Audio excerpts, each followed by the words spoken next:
Dear Professor Perec, thank you for your email. Perhaps I should have mentioned that I'm very good friends with a former student of yours, Annabelle Bancroft. I expect that you remember Annabelle, as I understand you worked very closely together. Annabelle told me in detail about the personal mentoring you provided to her, which I found fascinating. I wonder if others would be as interested. I sincerely hope that you might reconsider my application. Hannah Rokeby, 207-278-5634. From Robert M. Perec at law.virginia.edu to hannah.rokeby, 1872 at maine.edu. Subject, i.e., Fall Semester 2019 Volontaire. Date, Monday, August 19, 2019, 3:11 p.m.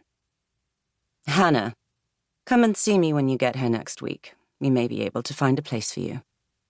Robert M. Perec, Associate Professor of Law, General Faculty, Director, Innocence Project Clinic. Hannah. 1. Saturday, August 24th, 2019. The night before she left for law school, Hannah Rokeby didn't sleep. She went to bed early and listened to the sounds her mother made as she moved about the house. Their home in Orono wasn't small, but it was old, and sound traveled. Hannah heard the clatter of dishes from the kitchen, the opening and closing of cupboard doors, Laura's footsteps as she moved into the living room, then silence. No television, but that made sense because Laura would likely be reading. At 11:30 p.m., when the creak of floorboards signaled that Laura was finally climbing the stairs to go to bed, Hannah closed her eyes and concentrated on her breathing, making sure that it was slow and even. Her bedroom door opened. Laura entered the room, came over and sat on the bed. Hannah could smell her mother's perfume, jasmine and cedar. She tried not to flinch as Laura stroked her forehead. Once, twice, 3 times. My darling. Laura's voice was soft, not much more than a whisper. Hannah kept her eyes closed, breathed in and out. A minute passed. Laura was very still, so still that Hannah's mind started to play tricks on her. Could she still feel the weight of her mother's hand where it rested against her lower back, outside the blankets? Still feel the slight tilt in the mattress caused by Laura's position on the bed? Hannah resisted the urge to open her eyes.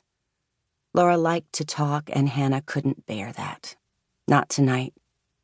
Another long moment passed before Laura sighed and finally rose. She left the room, closing the door behind her, and Hannah opened her eyes. She reached for her phone and checked the time. She set a silent alarm, closed her eyes again, and tried, unsuccessfully, to sleep. At 4 a.m., Hannah got out of bed, opened her closet, and took out her large backpack and her shoulder bag. The backpack was already packed. She filled her shoulder bag with those small essentials she hadn't been able to pack without prompting questions from Laura that she wasn't ready to answer. Her hairbrush, toothbrush, and her small bag of makeup and toiletries. The copy of Vanity Fair hidden under her pillow that had started all of this. A couple of textbooks, Charles O'Hara's book on criminal investigation and another on forensic and criminal psychology, legal pads, and a few pens. Hannah hesitated. There was something she was forgetting, something important. Memory returned, and she took 2 quick steps to her nightstand and drew out a small, battered notebook with a faded red cover. She held the notebook between her hands for a moment, drawing strength from it, then carefully tucked it between the textbooks in her shoulder bag. It would be safe there. Hannah turned off her bedside lamp and left the room. The house was very dark. What light there was came from Laura's bedroom. Her door was open. Hannah set her bags down gently and crept forward. A floorboard creaked, and she flinched. She waited a moment, then leaned against the door jamb of her mother's room and peered inside. Laura was sound asleep. She had left her blinds open, and moonlight streamed in across her bed.